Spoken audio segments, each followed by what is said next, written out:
Okay, well, good morning, good afternoon, good evening, everyone. Thank you for joining us for this new online seminar of the Central Asia program at GW.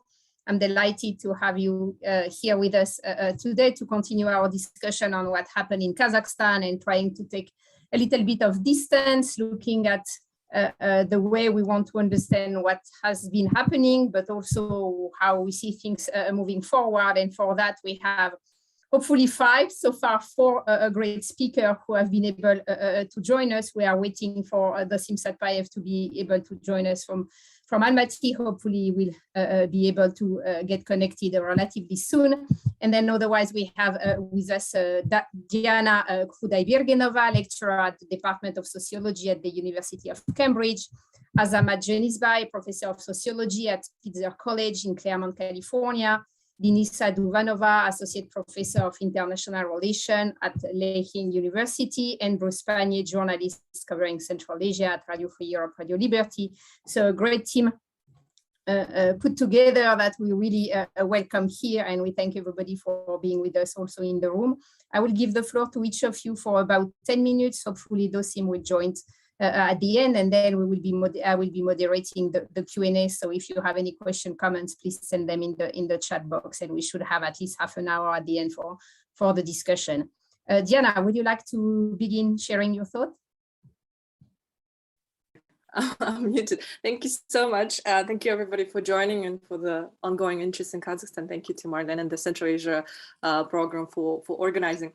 Okay, I think since I'm going first, I'll probably give the whole picture, or I'll try to give at least the picture of what happened in terms of protests. I just want to remind people that I'm a political sociologist, and today I'm going to speak first of all on my own behalf, but also on the behalf of the type of research I've done in the past on contentious politics. My latest work is going to be dedicated to that, hopefully forthcoming soon, about the types of social movements that emerged after 2019 in Kazakhstan. So, I think, like, you know, with every protest like that is happening in Kazakhstan, I think I'll speak with sort of three broad brushes that I see as a researcher that I think are useful, and hopefully for other researchers to engage in that debate. And the first brush that I would like to start with is that what is happening in Kazakhstan and the way it's sort of like evolved since January 2022, but also everything that was there before. And I would put it in a historical perspective. Some people would like to go to the 90s, especially some of my students, and looking into sort of like, you know, more of a gradual process of transition from Soviet to post-Soviet and so on. For me, the type of contentious politics that emerged that we're seeing on the ground right now is going back to 2011, and particularly due to the symbolic understanding how it was always in solidarity with and that's what we're hearing from the ground, is that a lot of people went to the streets precisely in January in solidarity with Jean Alzien. And this is sort of like the first caveat that I want to put forward, is that in order to understand these events, we should understand them in their own perspective. This is not a color revolution. This is not the type of template that we've seen before. In other cases, obviously, it is possibly comparable to something we've seen maybe in Ukraine, more recently in Belarus, in neighboring Kyrgyzstan, maybe to an extent in Russia, and so on and so forth. But definitely, we should not try to sort of fixate it on the fact that it's something that fits into a particular template, especially when I'm talking about, you know, sociologically. I think it was also to an extent in political analysis as well. I think we really need to look at it in its own capacity in order to understand it before jumping into conclusion with specific models. That brings me to the second caveat. Obviously, everything currently at the moment as we're seeing, and we've been monitoring the situation on the ground for a period of time now, it is evolving as we see it. We still need some time to sort of realize what is happening, what type of effect it has on the people on the ground. I do have connection to some of my respondents and friends who are there. And I also understand and sort of for myself identify methodologically that there are these spaces and times of traumatic events and post-traumatic events that require a little bit of, you know, realization and consideration as well for those on the ground. So I think it's very, very important not to, again, to address this uncertainty and this complexity in the sense that we're also mindful to the people who are experiencing it on the ground, because there are a variety of different perspectives, sometimes often contradictory to each other or conflicting, and they emerge precisely from the post-conflict situation. And finally, the final point that I just want to, like, you know, draw as a framework, being attentive to time especially, that these events are highly complex, and we need to address them precisely in complexity. And this is what I will try to address in my in my talk as well, is that they emerge in Western Kazakhstan, they emerge, and the trigger is about the rise in prices for LPG gas, but obviously the claims and the demands and the types of grievances that led to this particular and very mass collective mobilization are much deeper and a lot more diverse and complex than just simply gas prices or any prices for any other consumer goods. It's very important to sort of contextualize it, obviously, within the socioeconomic context. We're seeing very much the fact that the way that state is framing it, that we only have 5.8% of poverty line in Kazakhstan, is obviously something that is very much far away from the full realization of the socioeconomic crisis that Kazakhstan found itself, especially after the first wave and the first very difficult year of the pandemic. So that context is very important. Another context that is hugely important for Kazakhstan is that it's the regional separation and the types of regions where protests were emerging, and the types of so regionality would also influence the type of the structure of the protest and the means to which the protesters were using and how they were organizing themselves. So we see very much peaceful and very organized, although through informal networks, protests in Western Kazakhstan due to the existing experience of all sorts of grievances, but also existing structures that were in place despite of the fact that formal labor unions are diminished or not allowed in Western Kazakhstan, but nevertheless there are these informal networks, as I call them, not in a negative sense of informal, but actually that they exist within the social structure of the society. And then what we see in Kazakhstan, in Almaty, is a lot more complex situation, where on the 3rd of January, on Tuesday, there were existing political groups, and I think two of them were key to the emergence of the peaceful protest. These were the groups led by Janbalat Momay, who asked for his supporters to go on the streets and meet at the Almaty arena to protest, and another group of Young Kazakhstan activists and social movement to meet next to the park of the first president. And why were they meeting at two distinct and very far away places, far away in terms of the very typical symbolic centers of the city, the old and the new square? Precisely because they were aware of the fact that the police immediately took over these two squares, these two very symbolic spaces, because they were expecting this type of protest to emerge. So, and then these two groups were gradually walking towards the square, particularly the new square, where December 1986 events also happened. And one of the groups were already harassed by the police and beaten up. And those things we could see from the reports on social media. This was a very difficult night from the 3rd to the, from the 4th to the 5th, so Tuesday to Wednesday, where there were a lot of clashes with the police, and some of the activists also were detained. The peaceful protest, when it reached the square, which is really important in this complexity, is that there were clashes with the police that tried to tame them. But then the clashes led to the emergence and escalation of a particular violence that we still have to understand in its own complexity. And then on the 6th, which is on the 5th and the 6th, which is very important, that violence escalated beyond the effects of the of the groups that could organize it. And also we could not see the typical organization of the protest in Almaty anymore, because all sorts of groups collided. There were all types of people who went on the streets to voice their grievances. They tried to collect the types of slogans that they were standing for. Political reforms were at the fore. Their economic situation and worsening economic conditions were also voiced. But then what is also important is that the peaceful rally, the peaceful protest, was hijacked by highly violent groups of variety of background that we still, again, need to clarify and study in more detail, because there's still a lot of uncertainty and disinformation coming from all sorts of sources. Who were these people? And I'm happy to address the complexity in Q&A further on, and why this complexity of disinformation happens. But then also what is very important is that despite, in this complexity, basically, there were these violent groups of all sorts ongoing and doing, and then equally at the same time, there was the peaceful protest in Almaty happening up until the end of the 6th and even 7th of January, where a lot of peaceful protesters, that's where we saw the huge transparency and the type of slogan saying we are not terrorists, we're peaceful protesters. And unfortunately, again, some of them were injured or died in the type of violence that emerged. But I think these are the things that are very important to understand precisely if we separate Almaty protest from all the events that happened elsewhere. And I think we need to for clarity, I know there will be some research coming out of that in the coming months and years, but for the clarity, we need to separate it into what happened on the ground in Almaty. Why was it hijacked? by these violent groups? What were the type of actors involved in it? Of course, we cannot sort of underestimate all types of groups, thinking about the political conflict that is happening within the regime itself, and the types of, again, arrests that I'm sure my colleagues will talk about in more detail. But also, when we're thinking about the inter-regime or inter-elite power struggles and so on and so forth, we also should not forget that the protest started and initially was very genuine. And what I've been talking about quite a lot in my forthcoming work is that, unfortunately, because these groups of activists were not allowed to institutionalize into formal groups, such as political parties who could run for particular elections, who could stand even in local elections, or who could formalize somehow their activities. And they were sort of left in two very distinct conditions, both the Jean Paul Atmamai group, the old sort of parts of opposition that was completely sort of diminished by 2019, that the formal opposition that kind of like stopped, ceased to exist, but still there were parts of it, parts of the types of people who were still on the ground, who were still engaged in the type of sort of oppositional messages, but there was no institutionalization. And then the type of social movements that refused to institutionalize precisely because they don't want to play by the rules of the game that the regime offered them. So we really need to look into this complexity of actors. And when we're focusing on sort of like what happened within the regime, we also should not forget sort of like what happens on the non-regime level.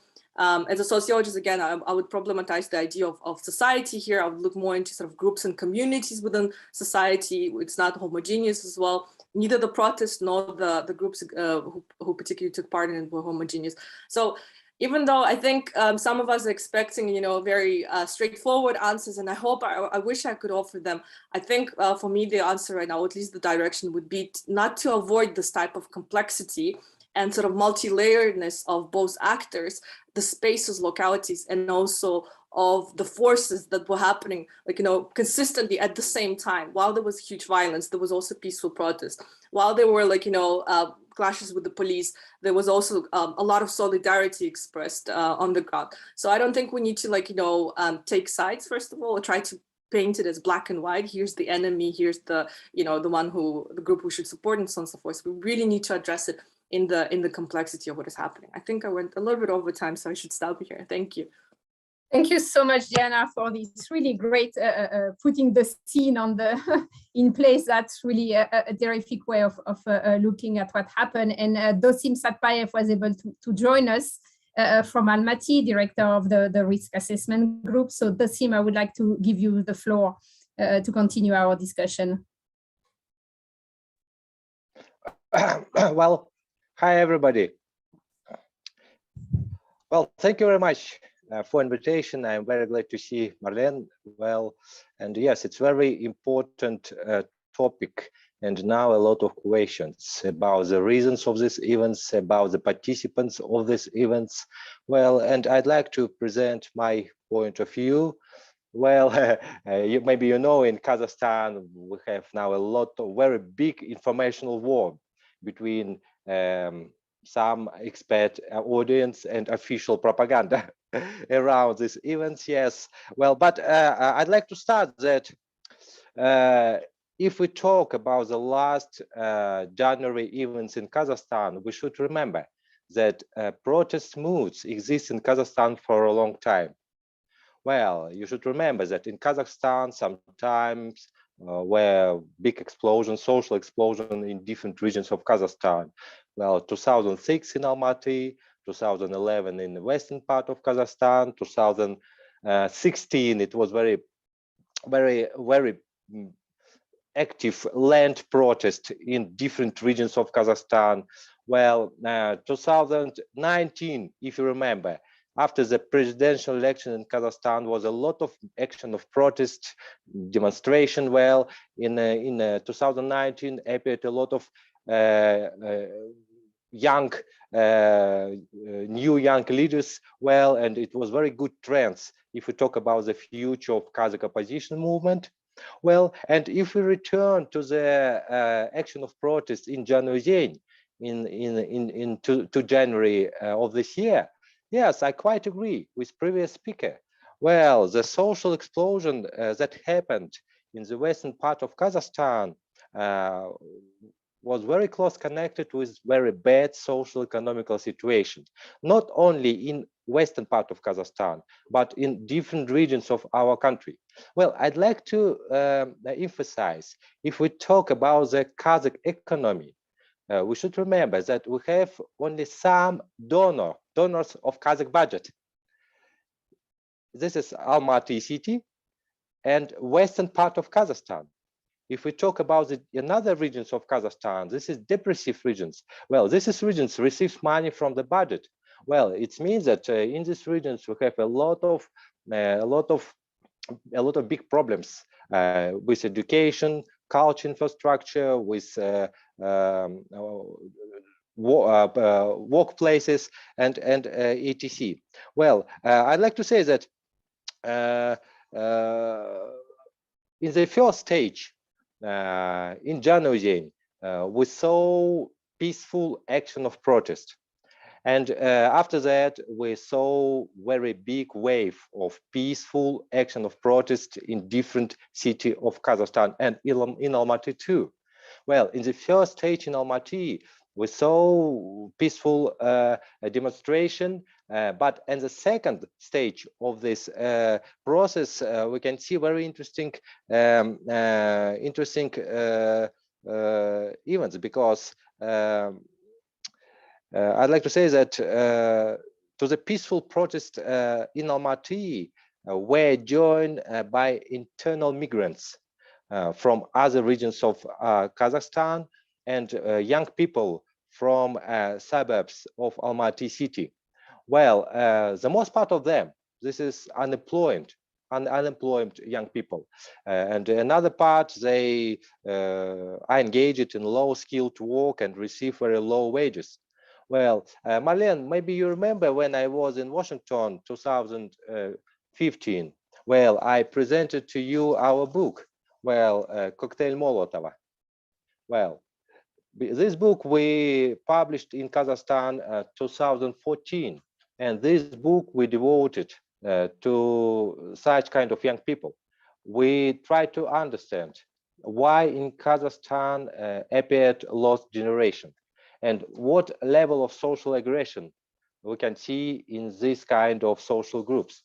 And I'd like to say that this is social aggression that we saw in Almaty, very close connected with these young people. Well, it's not extremists, it's not terrorists, it's our citizens, it's our local people. Well, it's lost generation, but unfortunately our power for a long time, they didn't say about these people. Well, they prefer to close eyes to the problems of lost generation. But I'd like to say what, for example, KPMG recently, well, calculated that 162 people in Kazakhstan own 55% of the country's wealth. It's very interesting that today, for example, Mr. Tokayev, well, repeated these figures. And he said that the half of the population receives a little more $100 a month. Well, but I'd like to say that it's not new information for us, because for a long time we talk about it. Well, and but 1 year ago, for example, in our YouTube channel Auditorium KZ, we prepare a special report, special issue called "Why Are There So Many Poor People in Kazakhstan?" And in this report, for example, we focused a lot of attention to the child poverty. Yes, it's very big problems in Kazakhstan, child poverty, because, for example, among the 6 million children in Kazakhstan, 1 million children live in poor families. And this is a situation, I believe, threatened to create a new lost generation from among those children who have already become hostage of their parents' poverty. Well, and it means that in next 10 years, next 15 years, in Kazakhstan will appear new basis for social aggression. Will appear new basis for new young people who will be social outsider in Kazakhstan. Well, it means it will be a basis for new social explosion. It's very important point of view. Well, but I don't trust to official figures that Mr. Tokayev mentioned about the 20,000 terrorists and bandits who attacked Almaty. Well, it's very strange figures. Let's look, for example, to Taliban movement. Well, unofficial, well, we have some unofficial figures that Taliban movement, for example, they have maybe 60,000, maybe from 60,000 till 80,000 militants and soldiers in Taliban army.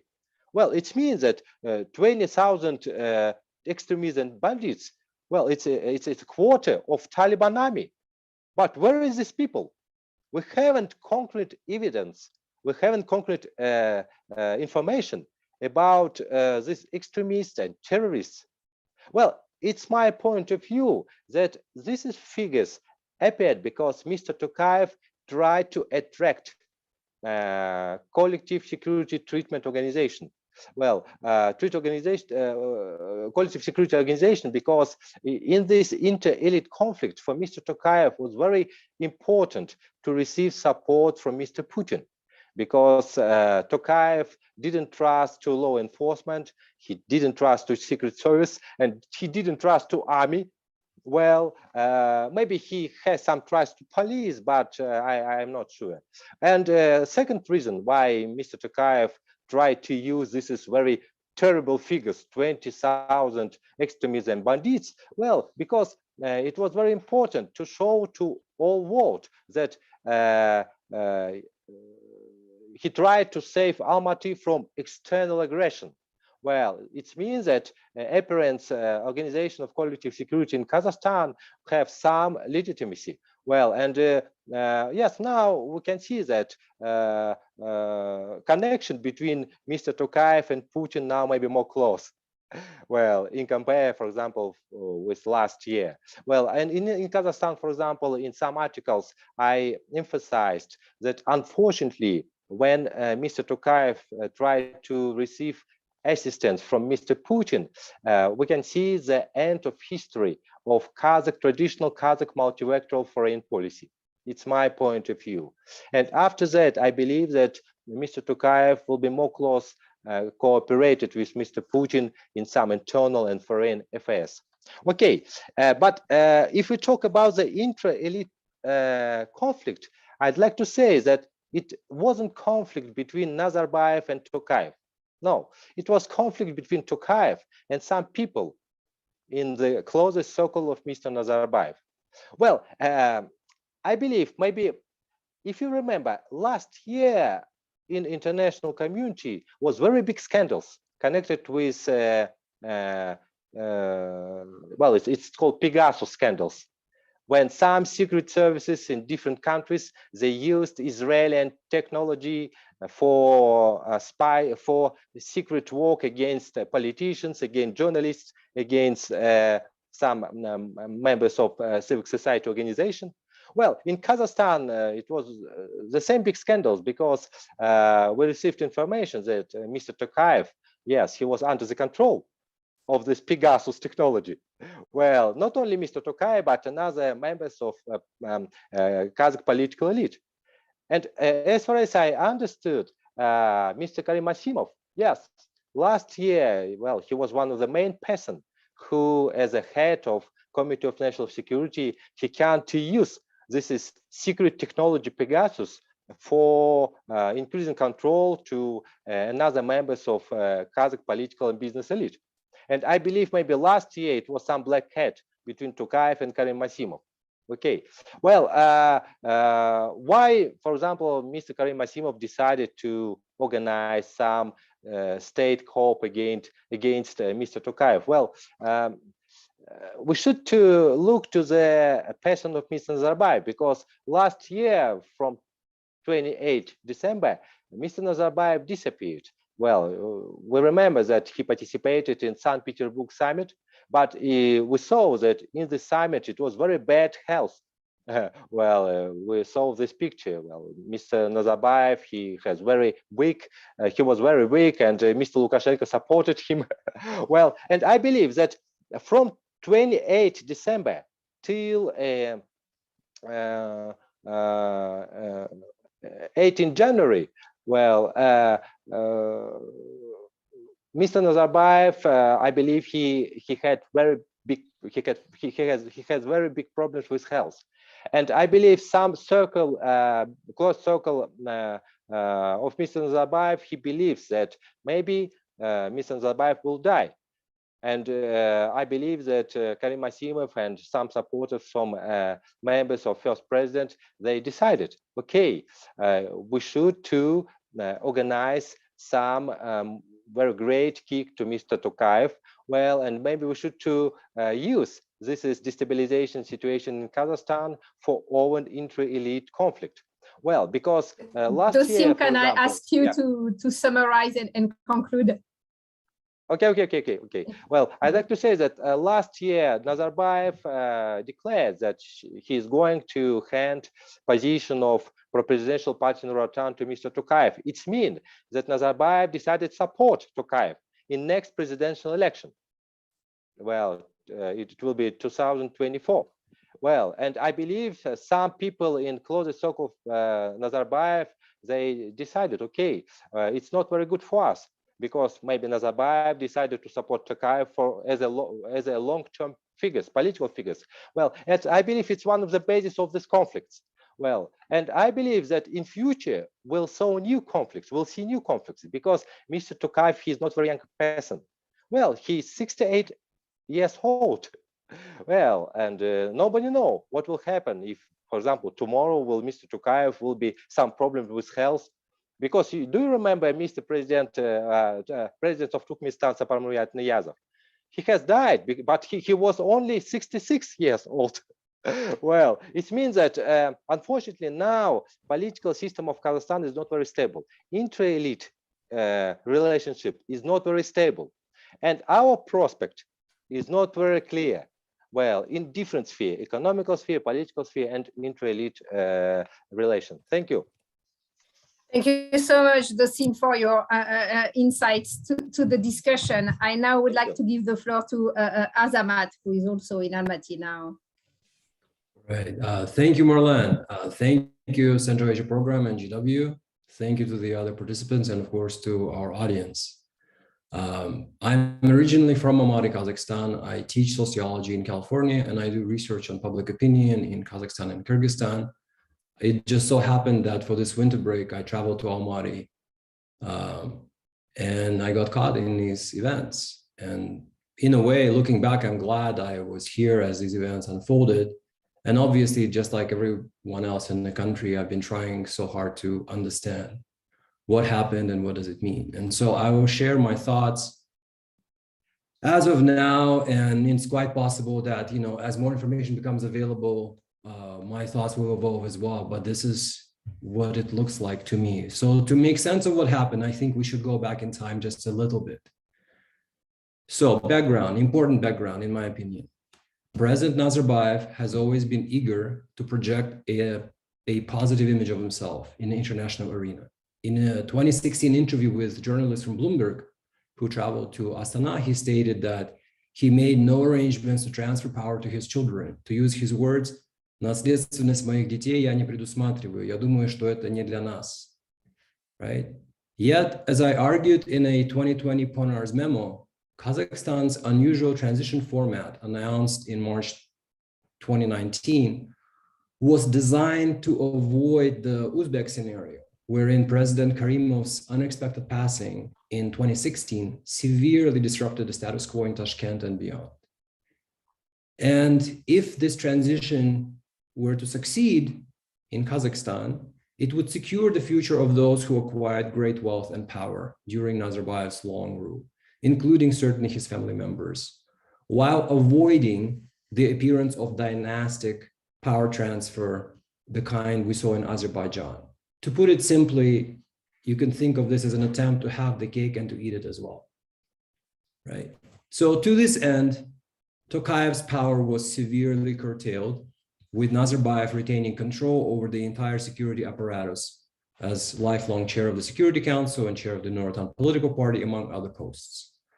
That Tokayev's power was very limited was hardly a secret. right? For anyone who cared to look, certainly was not lost on anyone in Kazakhstan, right? The insulting handle, mebel, right, furniture, became part of common parlance when describing the extent of Tokayev's power, despite his post as Kazakhstan's second president. And I believe that given the zero-sum nature of Kazakhstan's patronage-based politics, any effort by Tokayev to strengthen his own position and chart his own course was always going to lead to conflict with the very elites whose interests this transition was designed to safeguard. So that's the background. Now my thoughts on what actually happened. So to put things plainly, in my opinion, Kazakhstan just experienced an attempted coup aimed at overthrowing President Tokayev. I believe it is analytically important to distinguish between three different groups of participants. Group number one, peaceful protesters, just like the previous speaker said, peaceful protesters with legitimate social and economic demands, first in the west of the country, then in Almaty and the other cities. Number two, opportunistic looters, criminals who ransacked retail outlets, broke into ATMs, or simply helped themselves to gasoline from a looted gas station in Almaty on January 7th, for instance, right? But there was another group, right? Group number three, which are organized provocateurs who incited the storming of government buildings, burned down Almaty City Hall, presidential residence, TV stations, repeatedly attacked police precincts, and distributed firearms. So of these three groups, the first two groups are hardly unique to Kazakhstan, right? You think about any large-scale protest in any country in the world, you will have people who are there for, the idea's sake, right? They're definitely non-violent, right? You have opportunists who are just trying to steal stuff and, grab things for free, right? But it's the presence of the third group, and I think it's hard to deny the presence of the third group.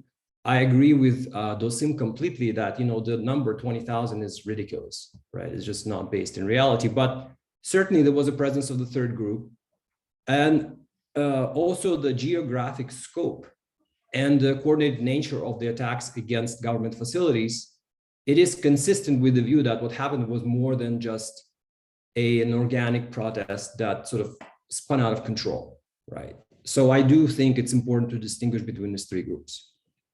So my sense, again, after sort of thinking about this nonstop for, just like everyone else here, I think that by attacking and destroying major government facilities in multiple cities throughout Kazakhstan, the plotters aimed to demonstrate Tokayev's failure to bring the security situation under control. A fearless local journalist, Ms. Gulnara Bashkenova of Orda KZ, reported that as the events escalated, Tokayev was actually told to record a video address announcing his own resignation, but he did not comply with that demand, obviously. It is important to note that the government has yet to produce credible evidence of foreign involvement in the unrest. Instead, we have seen embarrassingly ham-fisted efforts to prove foreign involvement that just imploded, right? So the Bishkek jazz musician, jazz pianist case, I think, is on everyone's mind, but there are also less high-profile cases as well. We can only speculate at this point, and I'd love to hear thoughts of the other participants about this, about why the government feels the pressure to push this narrative of foreign involvement.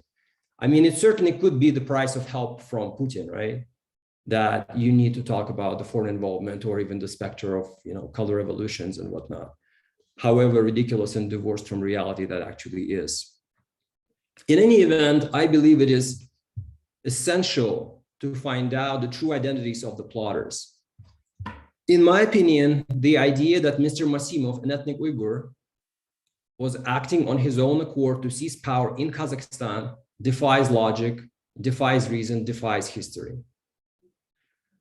In trying to make sense of the events of early January, I am reminded of the phrase attributed to Sir Winston Churchill. Kremlin political intrigues are comparable to a bulldog fight under a rug. An outsider only hears the growling, and when he sees the bones fly out from beneath, it is obvious who won. Well, we know who won, right? Tokayev did, at least this round, he did, with the help certainly from Putin. The mystery, really the mystery, right, is who lost.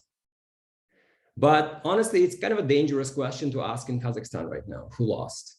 We all dance around it, but it is a dangerous question. But perhaps for clues that may help us solve this mystery of who lost, we got to look at the bones that are flying from under the proverbial rug. And the bones are flying from under the rug with sort of terrifying speed, right? So for those following the news of high-profile firings and resignations coming out of Kazakhstan, there are certainly lots of bones to analyze. I think that it's uncontroversial to say that there are far fewer relatives and close allies of President Nazarbayev in the corridors of power today than there were just 1 month ago. It could all be just a remarkable coincidence. I don't know. Anyway, challenges for the future. I very much hope that we will learn the truth before too long, but I'm not going to hold my breath for public confessions of guilt, etc. It is quite possible that an agreement has been reached to protect the identities of the true coup leaders. And maybe it was the right thing to do. Maybe it was a rational, reasonable course of action. Maybe it was the price of help from Putin and CSTO. Honestly, we may never find out. However, as a Kazakh, right, as someone who has family in Kazakhstan, I'm really worried about whether genuine reforms, which Kazakhstan so desperately needs, are possible without an honest reckoning with the recent events. If, for the sake of peace and stability, at least in the short term, this reckoning never happens, does this lie by omission becomes a crucial birth defect of new Kazakhstan that Tokayev now talks about, right? Similarly, there are more and more horrible reports coming out about the deaths of nonviolent protesters and civilians in Almaty on January 6th.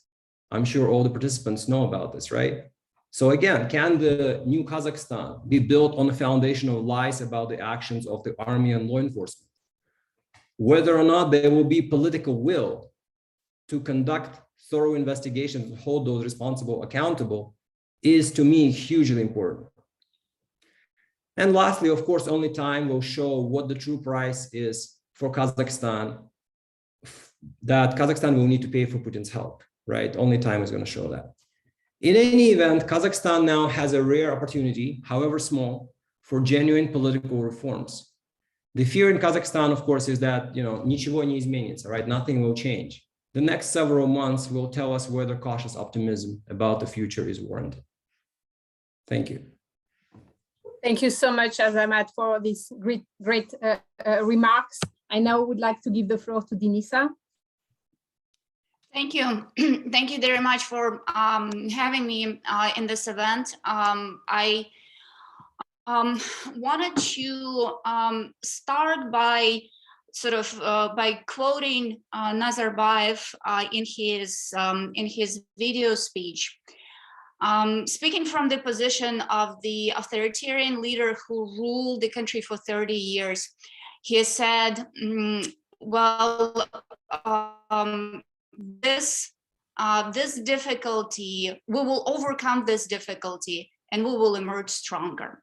And I think this is a good sort of entry point to think about the future of Kazakhstan. So I'm trying to I want to wait a little bit to put some time between ourselves and the events to see sort of a larger picture. But at this point, I think we might start thinking about what does this either failed coup or clan war or suppressed nationwide sort of revolution or extrication of the family, of the ruling family from the corridors of power, what does it bring to the country?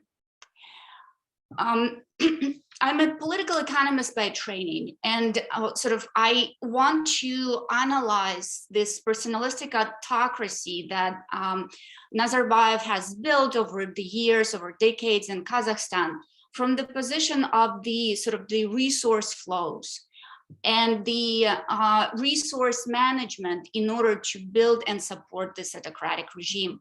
So these personalistic autocracy had been built around the formal institutions that actually reinforce and make use of the patron-client relationship.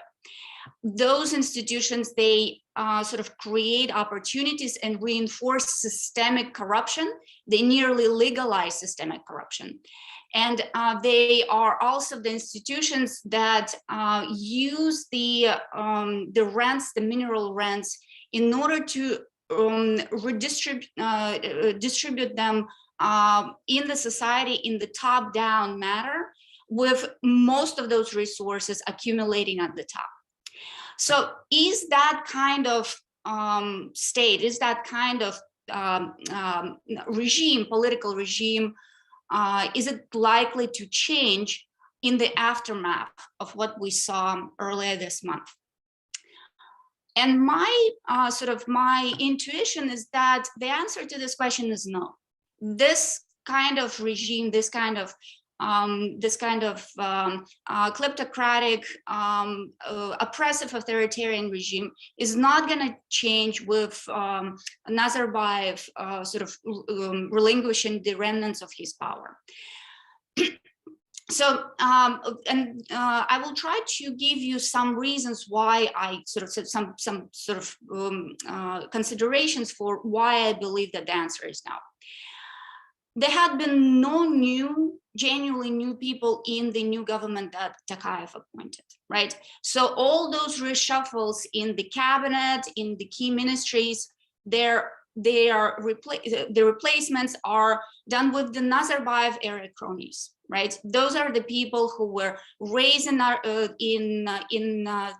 kleptocratic autocracy, went through the ranks, and there are reshuffles. There is no indication that there are new people. We have no indication that Tokayev envisions any political reforms. In his speech to Majlis, he didn't mention any political reforms, only economic and sort of state structural reforms.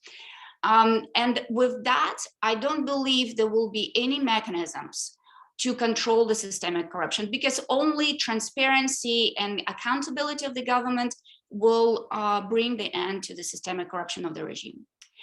I don't see there is any promise for the oligarchic property redistribution. Azamat is correct that we see a lot of very close cronies of Nazarbayev, his immediate family and his really close associates, been extricated from the political positions. However, there hadn't been any calls for actually stripping them of their assets, right? Tokayev made announcements about the state divestment and the renationalization or nationalization of this operator ROP, the company that collected sort of the quasi tax from the from the car imports, and I think those announcements about reforms of the fund of the state holdings of the specific companies, I think they are likely to have the purpose of appeasement of protesters' demands. I want to bring up an important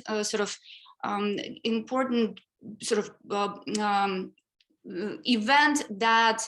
A series of mobilization that preceded the January protests.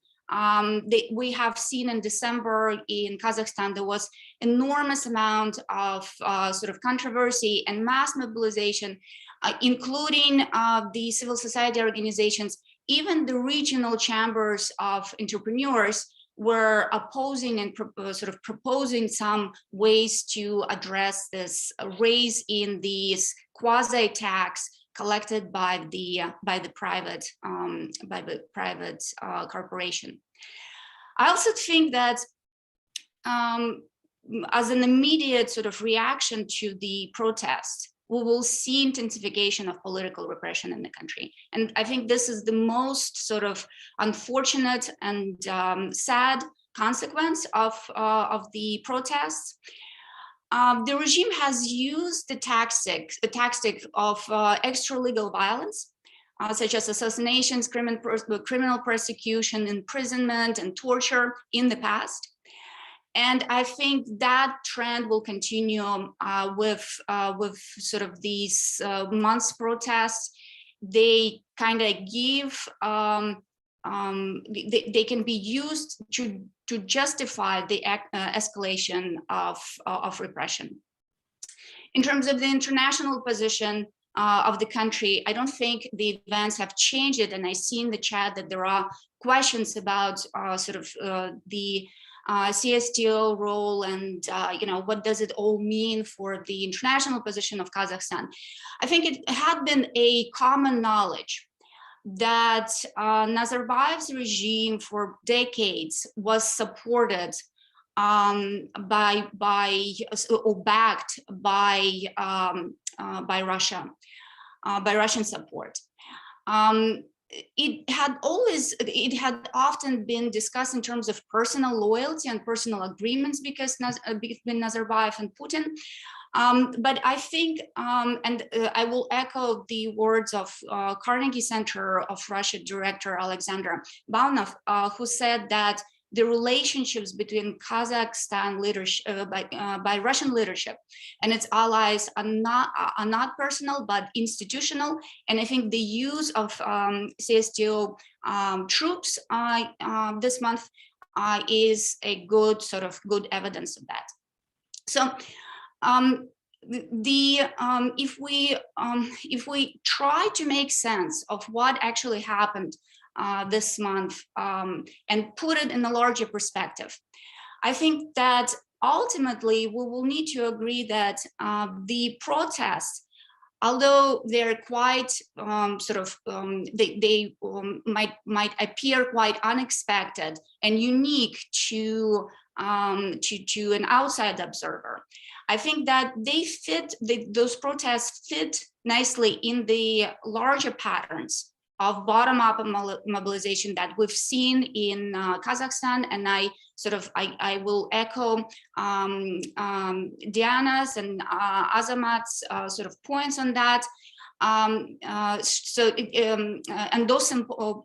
Dosym's points on that. So the mobilization is quite similar to what we've seen in 2011, protests around land privatization 2016. So they're genuine. There had been a genuine element to those protests, but they also in all those previous events, we've also seen that third group of protesters that Azamat talked about.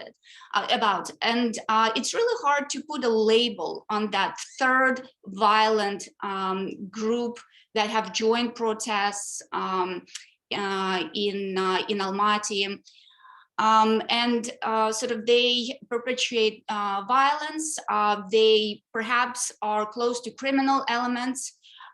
They are basically ununiformed provocateurs, right? So those are, this is the label I would like to use. They are provocateurs. They disrupt the protest. They instigate violence, and they delegitimize the protests by committing those acts of violence. So those protests continue to put it in a larger perspective. They also arose on the wave of sharpening social grievances, right? So for the way the protests were reported was that they were immediate reaction to the liquefied petroleum gas price increase.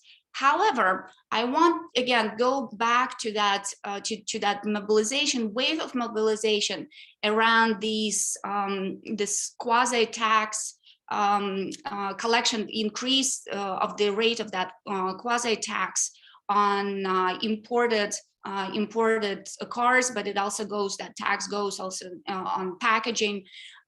So they had been mobilization in December. And I think what we saw with the rise of prices for petroleum, liquefied petroleum gas was just like the last drop to that sea of social grievances. I want to sort of go on, and the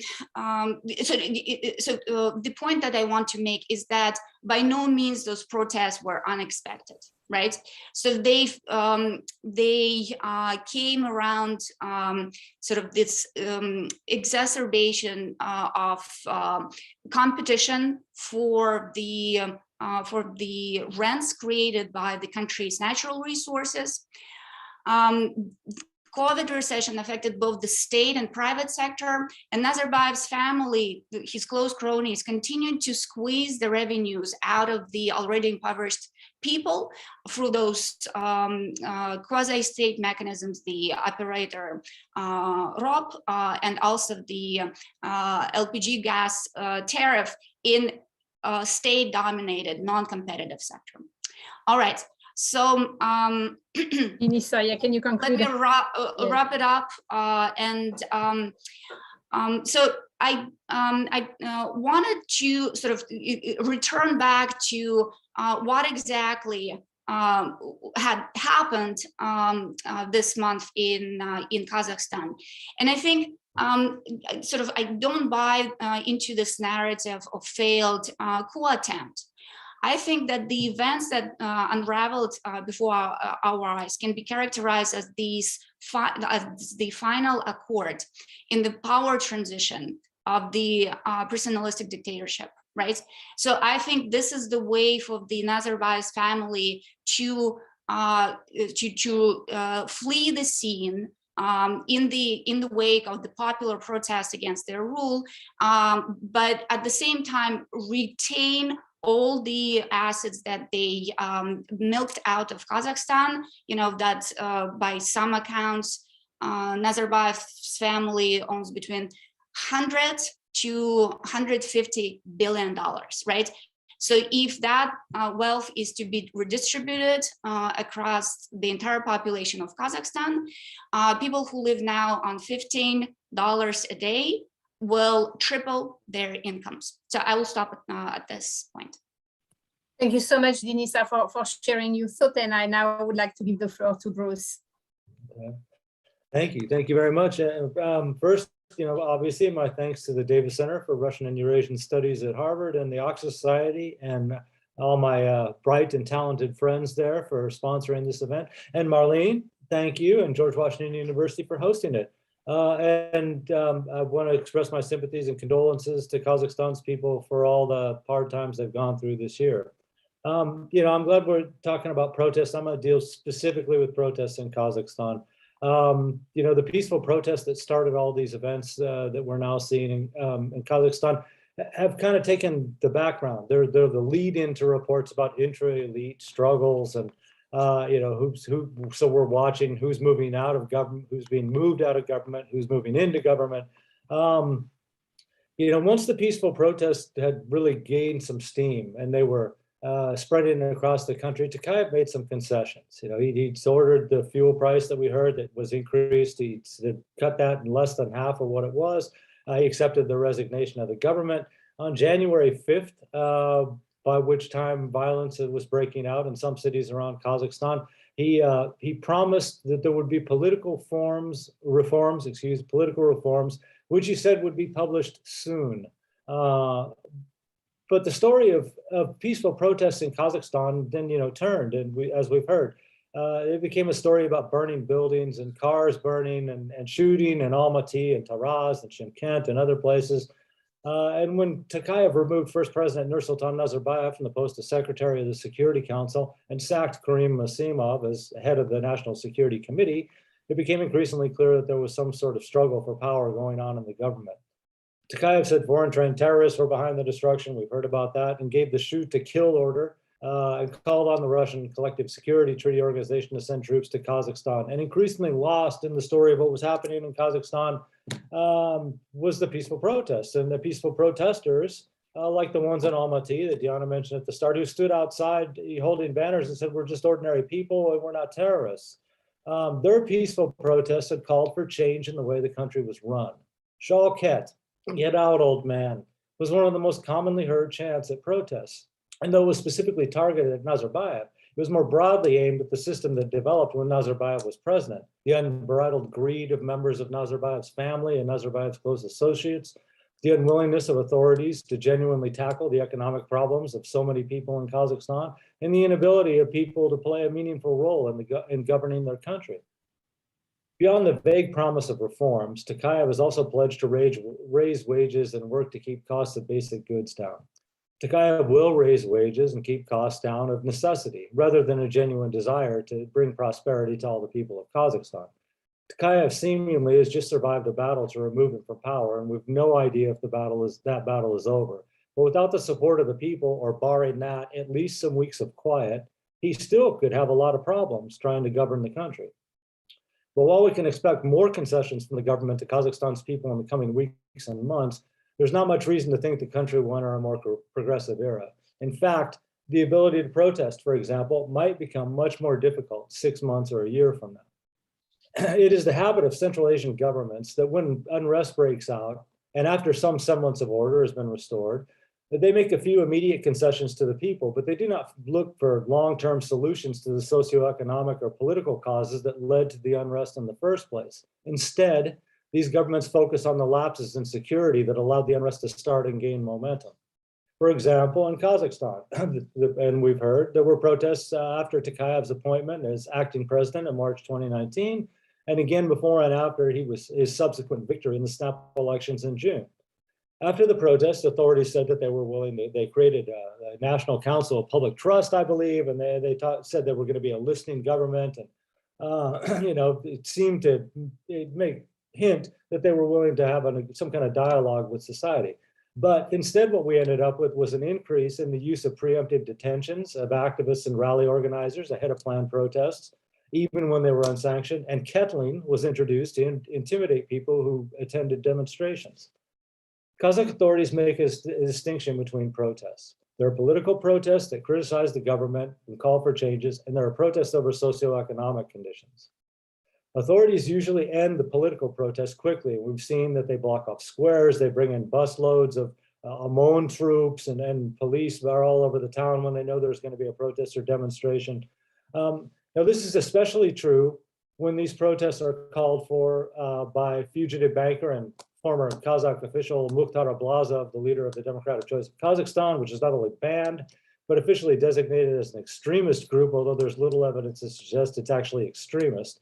In fact, many demonstrations that have little or nothing to do with Ablazov are broken up on the pretext that he's supposedly involved. That problem will probably now be multiplied. One result of the power struggle, as we've heard, is it produced losers with access to large amounts of money. Whether people tied to Nazarbayev's family or informal power brokers, including criminal groups that thrived and enriched themselves when Nazarbayev was leader. Will such people simply be content with the riches that they have acquired, in which some may lose in the coming months, or will they seek to undo what has just been done? It's something that the Tokayev government will have to think about every time there's a protest, and it gives his government additional reason not to allow any protests at all. Kazakh authorities have been more lenient in dealing with protests over socioeconomic conditions. One result of the oil workers' strike in Zhanaozen in 2011, when 17 people were killed in December, finally, after months of protests, was that the Kazakh government became more willing to negotiate with people demanding better working conditions or social benefits and give the protesters at least some of what they were demanding. Mothers with many children, mortgage holders who took out loans in hard currency before the tenge dropped precipitously in value, and other groups have demonstrated that you can receive some of what you want if you're willing to get out there and demonstrate. Labor strikes have been similarly effective, and at this point, I want to thank the Oxford Society for their protest tracker on their website, because the tracker shows the drastic increase in labor strikes, especially in 2021, and most of these happened in Western Kazakhstan, where the recent protests started. The Kazakh government's tactic of giving in partially to demands for higher wages, better working conditions, or social benefits really set the stage for what just happened, and are heard in Tokayev's complaint during recent protests that the price of fuel had been lowered and the government dismissed, so why were the protests continuing? Protests over socioeconomic conditions always bring the risk to authorities of becoming protests for greater political rights or changes in government personnel. And protests have been doing exactly that in Western Kazakhstan in recent months. At one labor strike last summer in Janouzan, deputies from the provincial administration came to meet with oil workers demanding higher wages. The striking workers rejected the meeting with the deputies, saying the deputies had not been elected by the people. That's just what happened in Janouzan and Aktau when the Mangistau governors attempted to negotiate with protesters. Tokayev faces some serious problems in the months ahead, securing his position as head of state, dealing with whoever his opponents were during the recent infighting in government, and ensuring more protests don't start that could lead to a repeat of nationwide protests that we just saw, none of which had anything to do with supporting Tokayev, of course. But I would say the tolerance for public assembly, be it labor strikes or political protests, will be very low in the near future. But the desire for such protests won't diminish at all. And one thing I would mention in my last remarks here is that people were out to get some social justice, and they wanted to see the people responsible for stealing all that money from Kazakhstan for all those years brought to justice for all this. Now, we've seen that the members of the Nazarbayev family have had some reversals in their fortunes. The sons-in-law have had to leave prominent positions they had in companies, social organizations.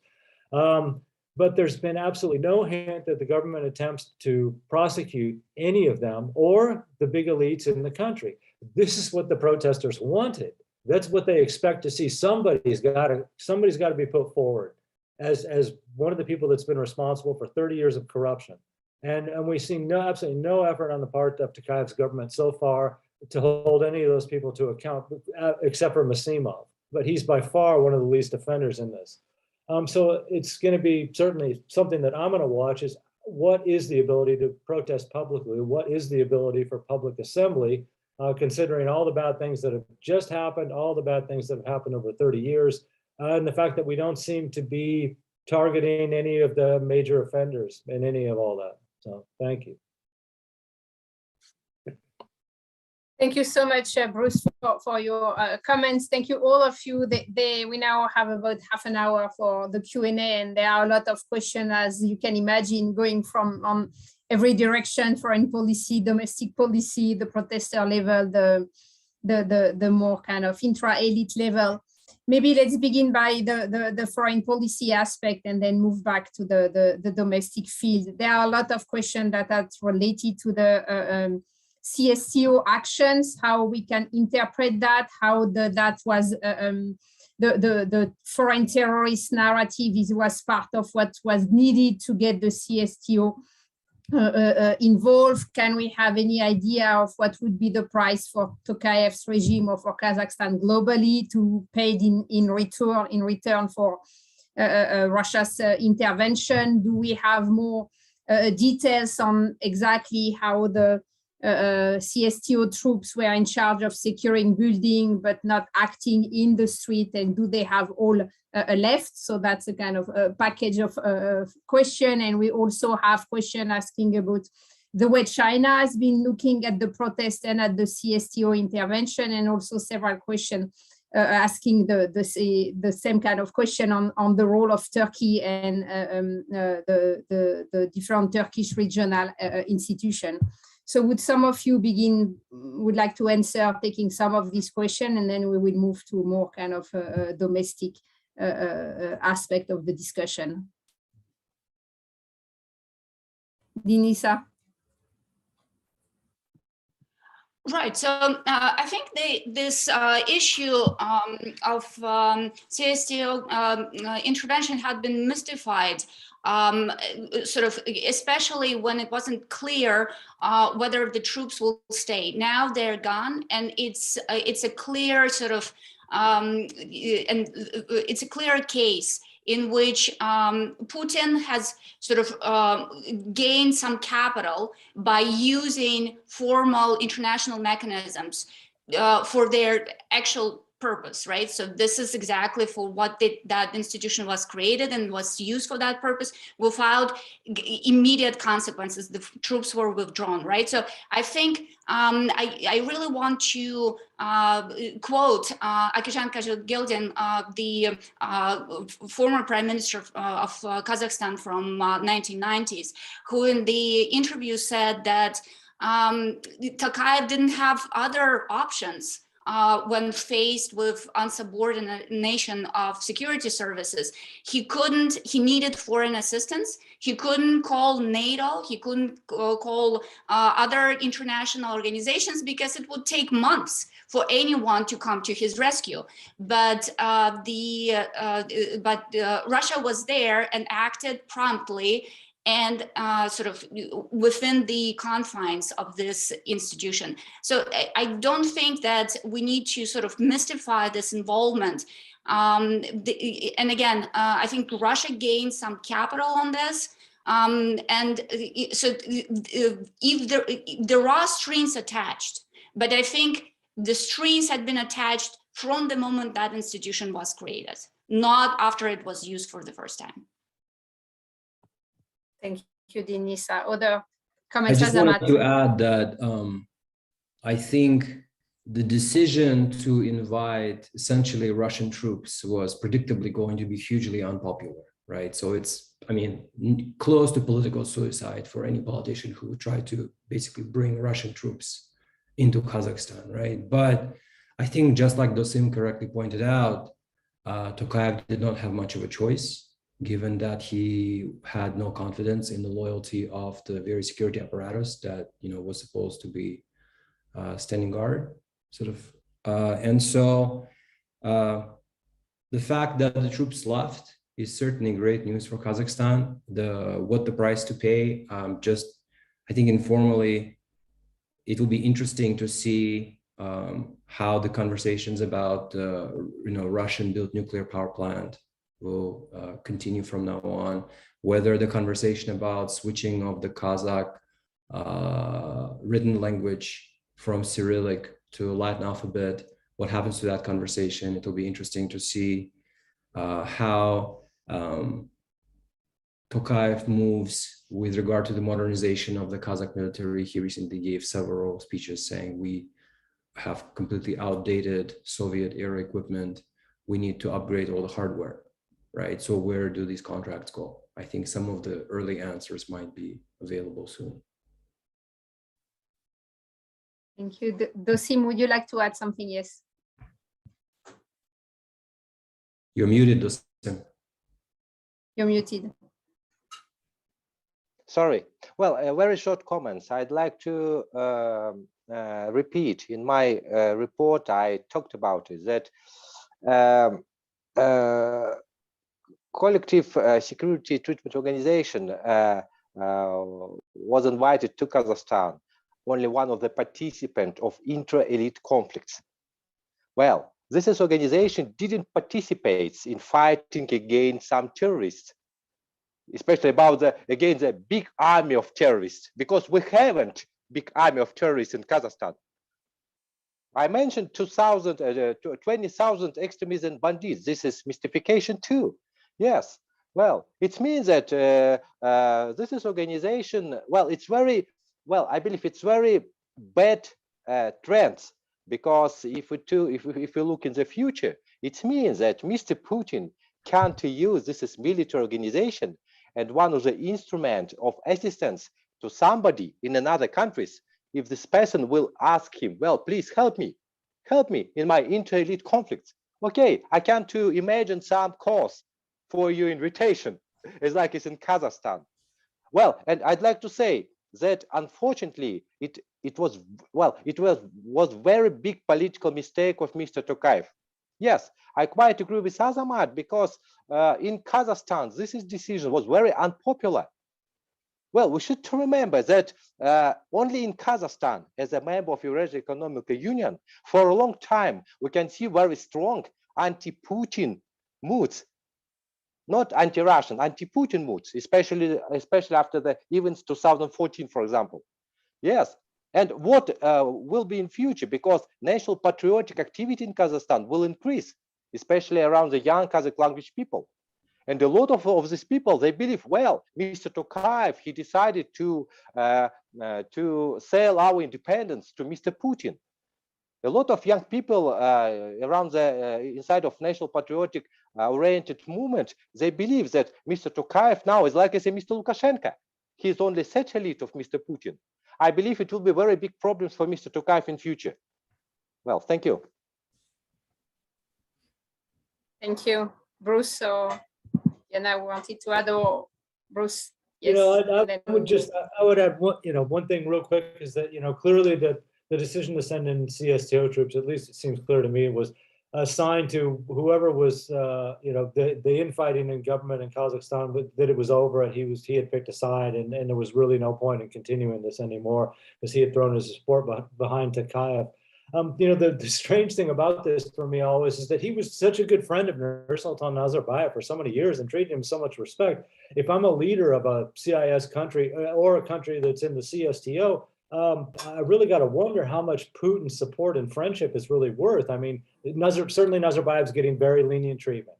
He's not being run out. He's not being dragged in front of into a courtroom or something like that. And that was undoubtedly part of the deal. But after all those years of Nazarbayev and Putin's being seen together, and Putin saying what a great friend Nazarbayev was and stuff, and then he didn't support him, or at least Nazarbayev's side. It's something that I think, like I said, the other leaders got to consider. What is friendship with Putin worth exactly if the chips are down? So.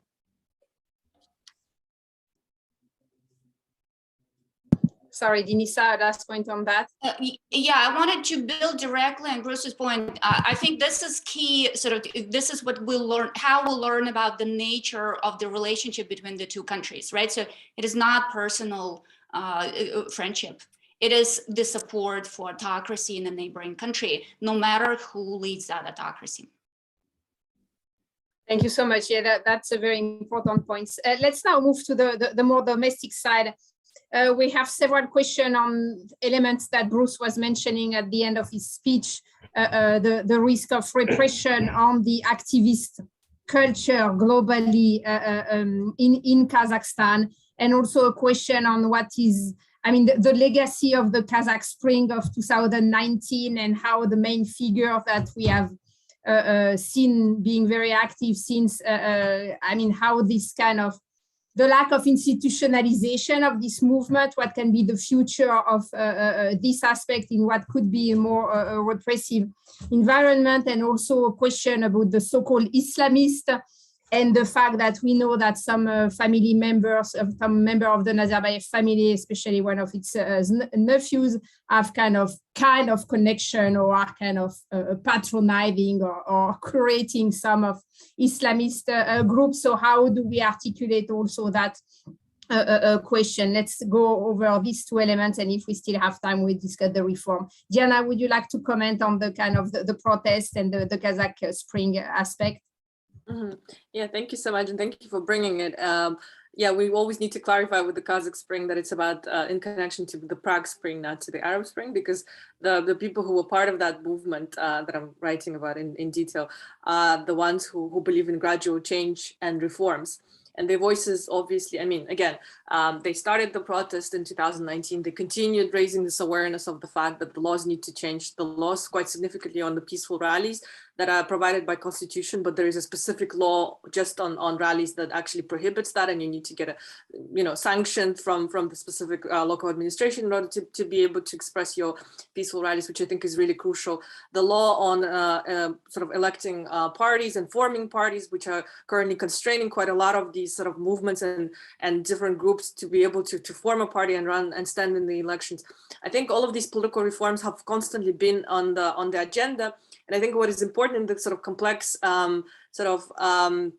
claims of the protest that we've seen in January is that it's precisely that from this very sort of complex, a lot of different groups involved, we need to go into a bit more sustained and a very coherent agenda that, in my opinion, again, I'm a political sociologist, I believe that it should be in many ways institutionalized for all of these voices and grievances and claims to be able to sit particularly within the socioeconomic strata, but also within their own groupness, and to be able to claim them and to be represented through specific institutions, given that these institutions hopefully will start working at some point, but also for them to stop, stop putting themselves in danger, because protest is the final, it's almost like a last resort for all of these people. And that's what we're really seeing from the ground, is that a lot of people came out on the street despite of the fear, despite of the fact that they, they knew about repression. They know how the police state and police itself works in Kazakhstan. We've seen that sort of, level of repression growing since 2019, and how many people were, again, engaged in all these tortures and so on and so forth. What we're seeing now is, of course, unprecedented violence on not only activists, but all sorts of people who are captured on the streets, some bypass, people who do bystanders, their phone being checked, all of these things, they're being harassed personally and so on and so forth.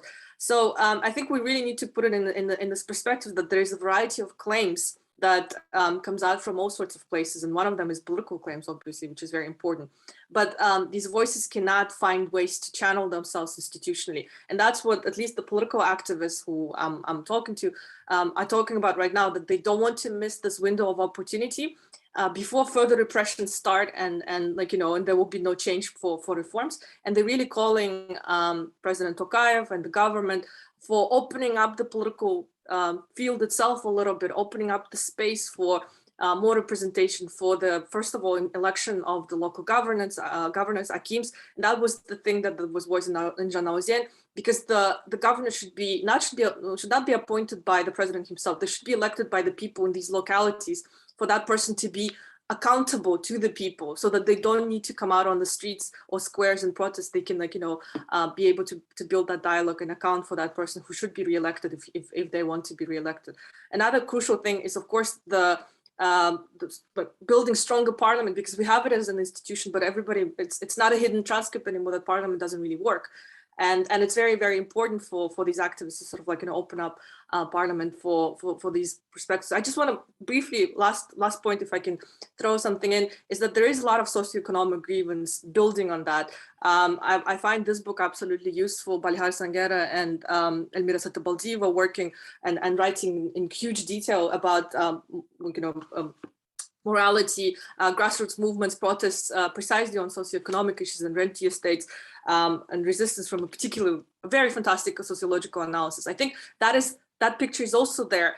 But what I think is very, very important is that we need to also pay attention of how people can channel these grievances apart from constantly resorting to this idea of protest. Because what we're seeing, these mothers with many children, dolshiki and so on, they always go to the presidential palace, but that's not how it's supposed to work in a state that is governing itself according to specific institutions. The president, old or new, or whoever comes next, doesn't really matter. I'm not a fortune teller, should not be the only locus of power to which people go on and sort of ask him personally to deal with their problem, either political or socioeconomic. There should be a variety of institutions and a variety of different political groups that are able to gain access to these institutions in order to channel these grievances in the future. So I think that's, in my opinion, one of the best ways to build the post-conflict society and to get out of the situation that we find ourselves currently in. Thank you. Thank you, Diana. Any comments, maybe other comments on the risk of more repressive framework in terms of political and public action, and comments on the kind of Islamist connection? Dosym, Dinisa. Azamat, sorry. I think the claims about the Islamist connection are just as ridiculous as the claims about the 20,000 invisible foreign fighters. Yeah, so it's silly. I mean, it's obviously they're saying it because they have to say it, right? I mean, CSTO is really not supposed to intervene, just like Dosym said, is not supposed to intervene in sort of intra-elite fighting, and it did this time. And so perhaps the invocation of foreign involvement, or the tired old boogeyman of the Islamic threat, was a necessity. And again, only time will tell what the price is for this. Thanks. Bruce? I just wanted to throw in one more thing there. Is it is a ludicrous claim, but besides the fact that it opens the door for the CSTO to come in, it also implies that the threat that Kazakh people did not have anything to do with it. So they're not blaming anyone in Kazakhstan, and it kind of exonerates, you know, everyone within the country because it wasn't them that were responsible for it. They could work things out on their own. It was this outside element that was inserted into Kazakhstan that was responsible for it. So it's, you know, there seems to be more than one reason for making this claim. Yeah. We are in a strange state now where I think we have, even from the government, the part of the story they're telling is true, right? It was an attempt at overthrowing the government, but they are stopping short of telling us about the actual culprits. And it's a really strange artificial kind of being suspended in midair and like stuck there like situation, because it's unnatural. And I don't know if being stuck in this unnatural position is going to hinder, probably it will, Tokayev's ability to sort of build the, you know, new Kazakhstan he's been talking about. Denisa? Yes, I wanted to comment on sort of background for this Islamic connection, and I do think that it's been sort of a rhetorical device in order to frame the legitimate protesters and sort of justify repression. However, there is a background. In 2019, Kairat Satpayev, a known Wahhabi sympathizer, a billionaire, a Nazarbayev nephew, attempted to organize an Islamic party, acronym HAK, but the party was blocked by the authorities. They didn't allow the party to register, right? Kairat is a billionaire, I said, large shareholder in the telecommunication infrastructure, holding Kazakh Telecom, Kaspi Bank, and cellular operator KSL. So this is the connection. And again, this is the part of that hated clan, that hated group of insiders who were sort of grouped together with, you know, the protesters, targeted them. They wanted Nazarbayev and his clan gone, right? So I just wanted to throw this in as a background to help explain where does that sort of Islamist element is coming from. Yeah. Thank you so much.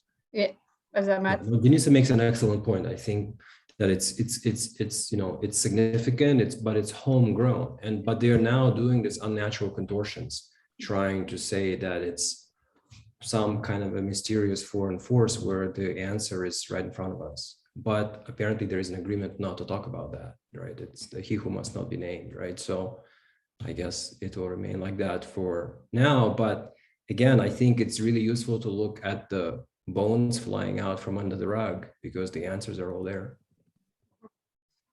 Dosym, do you wanted to add something on that aspect? Yes, very short comments. Well, we should look to the official narrative, official propaganda, because when Mr. Tokayev, he said about the threats, he said, well, extremists, terrorists, and banditos. Well, he didn't say about the extremist religious organization, because it's too difficult. Well, it's too difficult, yes, for him to understand to the another word what kind of religious extremistic organization participated in these events, because I'm sure that in these events we didn't saw Islam as a mainstream. We didn't saw participation of very big and active religious organization. Yes, maybe some people who participated in this action, maybe they belong to different religious organization, but we should look in the prospects. Yes, I know now if we talk about the some people in political leaders, the most people talk only about the Kairat Satpayev. But we should, you should live in Kazakhstan, because I know a lot of people in our political and business elite who supported different religious, not organization, different religious moods. Well, and a lot of our officials last time, yes, they prefer to speak, well, I am Muslim. Well, and I believe this is maybe it's one of the good bases for development of Kazakhstan. That's why a lot of people in Kazakhstan, they pay a lot of attention to Turkey, to Mr. Erdogan.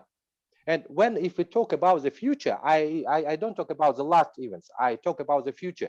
I believe that maybe next 10, 15 years, not only in Kazakhstan, but in all Central Asia countries, we can see a lot of young people who will be more close connected with Muslim worlds, but not to Eurasia Economical Union, to Western countries.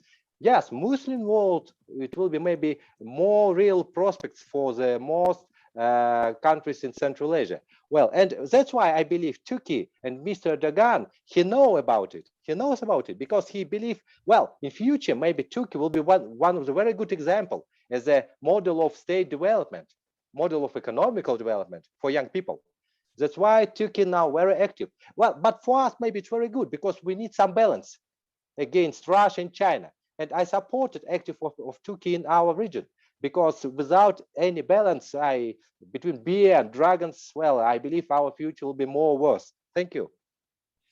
Marlene, if I may add quickly, I know we're almost out of time. I think, I mean, again, I think all of us are having these endless conversations about what happened. And one thing that I heard yesterday really stuck with me. I was speaking with a friend, and he said, did you listen to the latest address by the Almaty Oblast governor, right? And I said, no, I didn't. What about it? And he said that I have never heard you talk in such a differential manner when addressing the people. He felt it was a complete change of tone. And that, you know, we start talking about this and, you know, I think there is a good argument to be made that the elite in Kazakhstan has sort of lost the sense of impunity that they've had. Yes, we don't have brand new ministers who have never before set foot inside the government. Like this did not happen. But I think that sense of impunity and arrogance that they've carried, that has been their signature, they've lost now. I think they genuinely fear people in a way that has not ever been the case in the last 30 years, right? And that's perhaps a good thing, right? That they do not have the sense of impunity that they have had for so long. Well, I think that, yeah, Denisa, would you like to add on that? I want to echo this. I think Azamat is on the sort of is capturing something very important.